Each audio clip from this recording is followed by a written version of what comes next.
रे रोडवरून शिवडीकडे जाणारा हा मुख्य रस्ता आहे आणि याच रस्त्यावर गेल्या 2 दिवसापूर्वी हा रस्ता आहे तो खचलेला पाहायला मिळतोय आणि आपण हे थेट दृश्य दाखवतोय की रस्ता कशा पद्धतीने खचलेला आहे। साधारणतः 5 ते 6 फुटाच्या आतमध्ये हा रस्ता आहे तो खचलेला पाहायला मिळतोय। कारण की जर याच रोडचं वैशिष्ट्य म्हणजे हा अटल सेतू महामार्गाला कनेक्ट करणारा रस्ता आहे आणि याच रस्त्यावरून मोठमोठ्या गाड्या ट्रक्स देखील मोठ्या संख्येने येत असतात। त्यामुळे हा रहदारीचा रस्ता देखील आहे तेवढाच महत्त्वाचा आहे।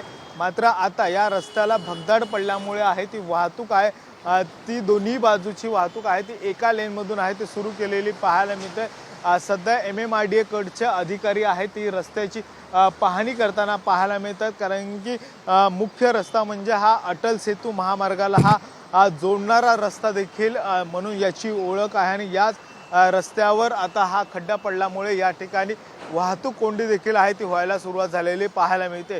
व्हिडिओ जर्नलिस्ट नितीन बोधारेसह गणेश कवडे, साम टीव्ही मराठी, मुंबई।